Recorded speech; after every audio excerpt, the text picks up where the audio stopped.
You can't afford not to. Well, you can afford not to, but everyone says that. Like, you will learn so much more and so much faster with the addition of human contact and feedback, because it's what you can't get from TikTok or a book or even a blog or a podcast. So let's just say $11,000 over the course of what we use this coach for. It made us, $750,000. Totally worth the investment. But at the time, I was like, I can't afford that, Mike, only suckers hire coaches.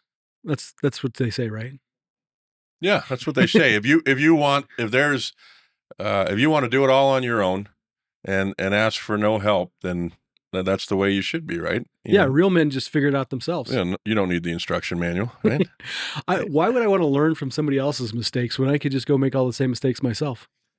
There is, well, that's a hard one. Because you learn very quickly once you've made those mistakes, never to do them again. It's ingrained in the neurons in your brain, right? Like, won't make that. Well, not all mistakes, but sometimes you repeat the same ones over and over again. But, but taking the opportunity to go find someone that in whatever area of life it is, say they've been doing it for 25, 30 years, paying them what they're worth for you to learn all of that 30 years of knowledge in 6 months. There's things out there. It's like reading a book, right? For $21 and your time, you can read a book of somebody else's years of experience. What was that book, Napoleon Hill? Fields of Diamonds? No, the other one. What's the really popular one? Think and Grow Rich? Think and Grow Rich, right? When did that book come out? 1876 or something like that? Yeah. I think it was originally an audio. He cut a record for a sales deal. Like, he was training salesmen, and it sold so good they turned it into a book. Oh, okay. I think that's the one. I could be yeah, but anyway. There's a couple different versions of it, right? It's been updated over the years, and so there's 100 years worth of knowledge in that book that you can get for $10.99 on Amazon. And that's the easiest way to glean other people's knowledge and use their experience. But then, getting a coach, a mentor, whether it's in personal growth, physical growth, right? Getting there's nothing wrong with that. Yeah. To kind of expand on that metaphor, that analogy, you can watch a TikTok and learn a little bit. Is that what you do? Yeah. Sorry. Nope, not on TikTok. But that's why I haven't learned anything yet. But I should get on TikTok. You can watch TikTok, learn a little bit. You can read a blog and learn a little bit more. If you read somebody's book, now you're getting into I can emulate them and follow in their footsteps. Hiring a coach or a financial advisor or, whatever it is, a business mentor is that next step in learning. Like, you will learn so much more and so much faster with the addition of human contact and feedback, because it's what you can't get from TikTok or a book or even a blog or a podcast. You can't get that, hey, that one-on-one, do this next. Yeah. Right? And okay, so you learned something from me and you tried it. Here's what you're still missing, or here's what you messed up on. And that's invaluable. You can't put a price on that. So all these people who say, I can't afford a coach, I can't afford a plumbing coaching program, things like that. You can't, You can't afford not to. Well, you can afford not to, but everyone says that. But let's go back to the practical side of it, right? Yeah. When we started, we couldn't afford a coach, but we knew we wanted a coach. And so we figured out ways to start putting aside so we could actually invest in that. Yeah. Right. And it makes sense when you look back at it. But in that moment, talking to most of our clients that are starting a business or whatever, it was $1,000 a month with a total investment of $9,000. And then there was some extra things that came inside of that, right? So let's just say $11,000, $12,000 over the course of what we use this coach for. And it made us, $750,000. So totally worth the investment. But at the time, I was like, I can't afford that, you know. $12,000, that's a lot But of so money. it was like 3 months where I'm pretty decisive, but it was about You're very decisive. 3 months for me to make that decision of like, hey, let's do this. And in that 3 months, we saved I'm up sorry, did you say 3 months or 3 minutes? 3 months. Yeah. Some things last 3 minutes. This was one of those decisions that last 3 months. And it was like, well, I really That's had, what she said. yeah. That's it. Meanwhile, back at the ranch, yeah. So so it took me a few months to decide on that, and at the same time, we were saving a little bit because like this kind of feels foolish. I don't know anyone that's doing this, but got to be other than seeing people on that same coaching site, and it was worth it. I mean, absolutely worth it. But Something you just said really stuck out to me. I don't see other people doing it. That to me, and this is just part of my rebel personality or counterculture personality. I'm not a rebel, but if you tell me, hey, nobody else is doing it like this, that makes me want to do it more. Because if we just wanted to have a regular plumbing business, we could just you and John would run around in a van and make 100 grand a year. Making sure I understand that right. Are you saying when you're told not to do it, or when you well, either way, or just going against the flow just for the sake of it, right? There's always that temptation to do it. Like, I bet I could do that, because they weren't successful at it. I bet that I could create this thing. And there's a level of thought that goes into that. But are you, but being told to not do something, that's a different reaction. That's where you're getting at, right? Both. Yeah, both. Yeah, okay. Yeah. You're two different angles. When somebody tells you not to do something. If somebody tells me to not do something, yes, I automatically want to do that. And it's why my mom thought, you will never join the Army because you hate doing what people tell you to. Yeah. So she was really surprised. But there's also a slower view of like when you don't see other people doing it, like getting coaches and stuff like that. It still takes a little bit more thought because you're like, okay, well, maybe I'm just being foolish. Maybe this is a gimmick. Maybe this is just some kind of snake oil thing. Well, that's where my brain goes, I guess, and that's why we're. Well, and that's the tough part, right? About everything in life is separating the wheat from the chaff and the snake oil from the legitimately good things. The snake oil from the doTERRA. Yeah. Or those that one and the same. Young living. Yeah. Hashtag Dr. Young. Anyway, so yes, you have to separate that. But I'm talking about, if somebody in my life as a philosophy, kind of like a general principle, if this is how everybody else is doing it, I'm probably going to look for a different way. Because whether it's my finances, most people I know live a very average financial life. I don't want that. So I'm going to do something different. Well, thanks. Yeah. You're not most people, Mike. Oh. Of course. Jeez. My brother. Pulled a knife out of my back. You know this. Yeah. And then, as far as... I was knowing I was kind of the black sheep of the family, somehow different from the rest of the herd. Yeah. Well, I may be negative, Yeah, so we don't want to do things that everybody else does. So, jumping back to last week's episode about not following every Instagram or TikTok influencer that pops up in your feed. Don't do that, but also don't take advice from no one. Read good books. I think that's one of the things that makes us, radically counterculture. I read this stat in a John Maxwell book the other day. 30% of high school graduates never read another book after they graduate, and 42% of college graduates never read another book. I thought that is just ridiculous. But then I look around and it's like, yeah, I know a bunch of people who haven't read a book in 20 years. When life happens, and then now you got a generation that's so overstimulated that where they need more stimulation. Yeah. So a book really doesn't do that unless you tie a purpose to it, right? So I've read books and been like, I made money off that book, and so it gets you more excited. But I've had to actively think about it, not just reading a fiction novel, even though those are enjoyable and they're a great way. They're way healthier to do something like that than just mindlessly watch TV. Yeah. Right? Yep. So I guess. But no, going back to that now. On the Instagram, there's nothing wrong with scrolling. Let's just say that. I think doom scrolling is what they call it now, where you just like, I got nothing better to do, and then 4 hours goes by and you wake up and you're like, huh, I just scrolled for 4 hours. And that's where you can get stuck into it, right? Because it's so stimulating. So if you're on like a dopamine reset and you still like to scroll because you've got information. I listened to Gary Vee talk about this on a podcast, and he said, there's a lot of really good information out there.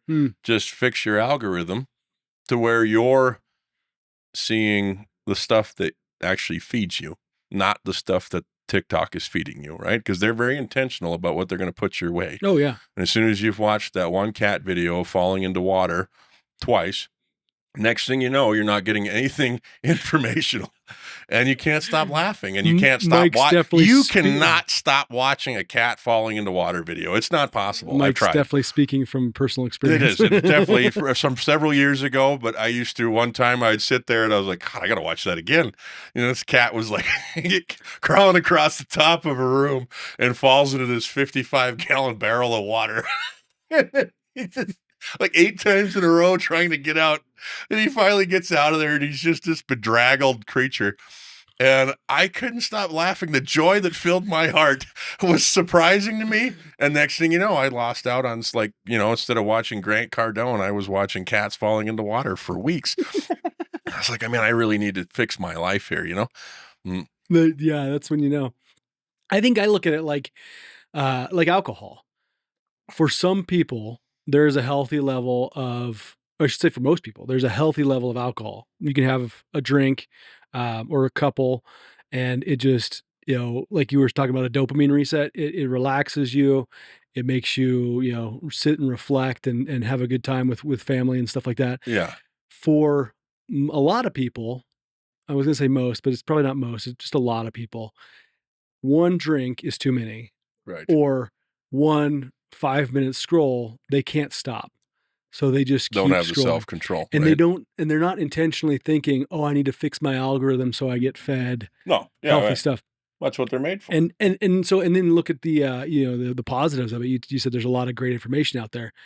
There is, but look at the guy who spends his life at university and just, you know, he just keeps taking classes and classes and classes. He's got 7 degrees and he's still going to school. What good is that? Yeah. You can just continue to consume all this knowledge. I think without utilizing it for the benefit of society. The difference between, you know, doom scrolling and, you know, being intentional in life and going out and getting a coach or a mentor or, you know, a financial advisor, whatever it is, whatever area in life it is, investing in their time and their quality, it's got that extra added benefit. Well, 2 extra added benefits. 1 is personal experience, and 2 is personal feedback. Right. Being able to say, yeah, you know, I wrote this in my book, but that doesn't apply to you because you're a father or because you're a mother or because, you know, you're 5 years behind where I was at when I wrote that. And we don't want to be the guys that say social media is not good, right? Me and you have the choice. We made the choice in life to where it helps us make a living. Yeah, exactly. But if you find somebody and you're in a generation where my generation, really, really likes social media, and it's a big part of who they are. And I see value in it. So that, you know, we're not, you know, being old and crotchety here, right? But there was times that I was on the scrolling thing, right? And I gave it up. But then you take the person that you're following the most on there, and what would happen if you're like, oh, I respect what they say, and I really like where they're heading in their life and their career. Even if you're a W-2 employee and you want to do better in life and you're watching Dave Ramsey scrolls all day long, right? What would it be like to go spend the $600 that it's for his university, financial piece or whatever? Take what he's doing instead of just listening to it, move it into action, buy a book, and then go, oh yeah. And then you've utilized the knowledge that you found on social media. Mm-hmm. And else we do get stuck into a place where we go, I wish I could have that. Right. And then, you know, as Christians, you're sitting there you're coveting what they have created. Ooh, yeah.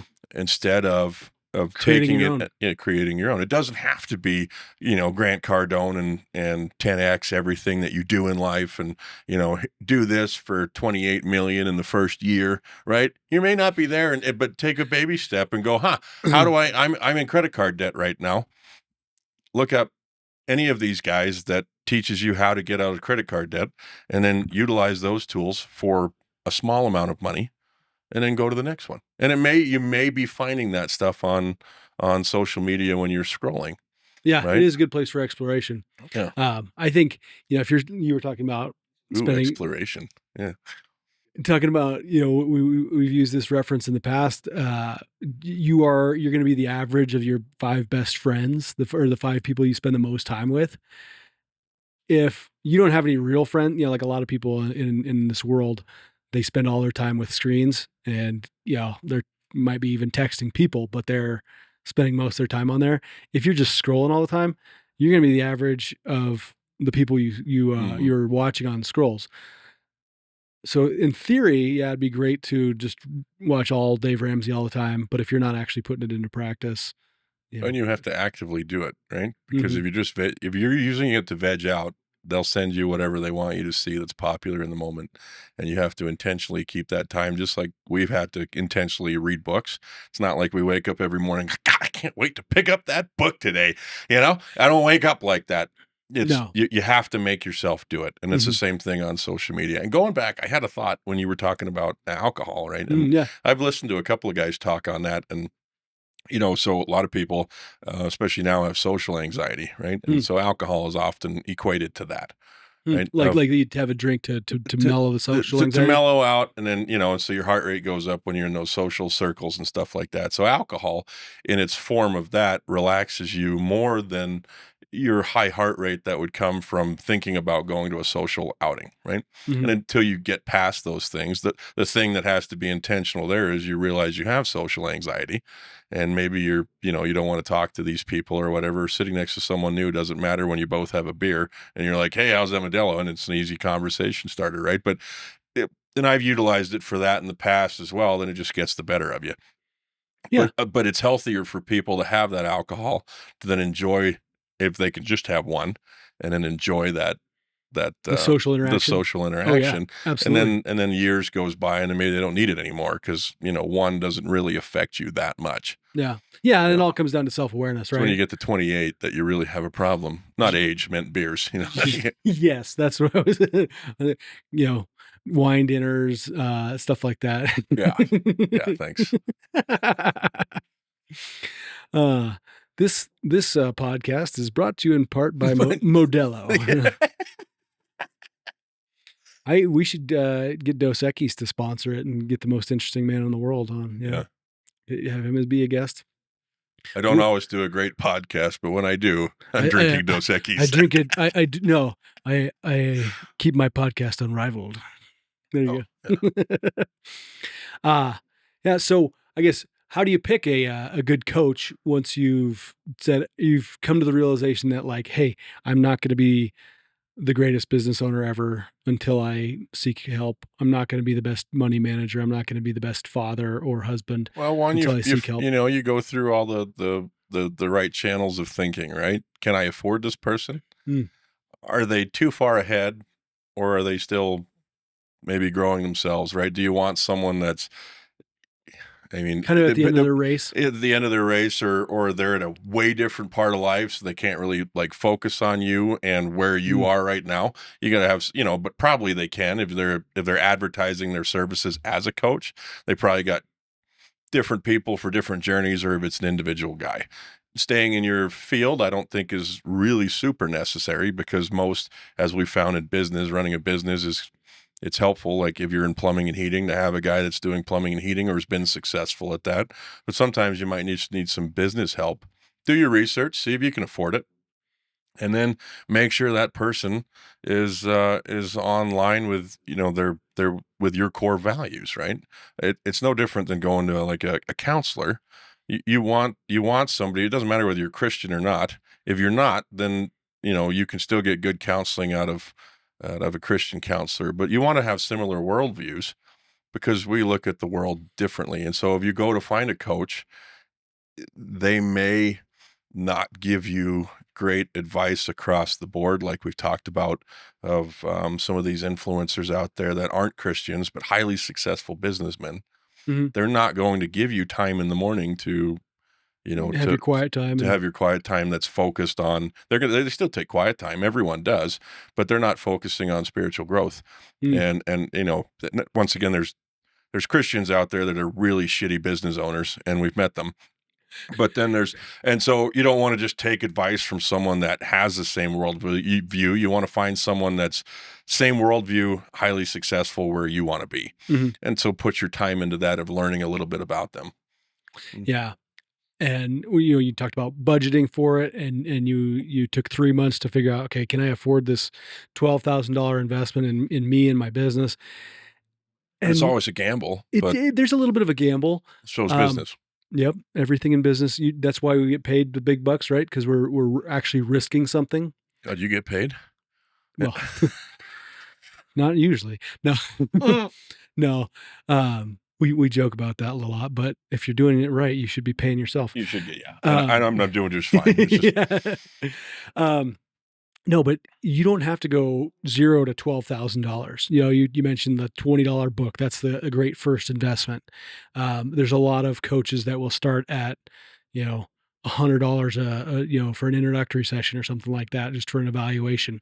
I a personally lot of just went coaches, through an evaluation. It was like $300, but I learned so much just from the introduction and the evaluation portion of it, both about myself and about how I'm perceived by others, that it was worth $3,000 or 3 million, maybe. I don't know. We'll see how it goes.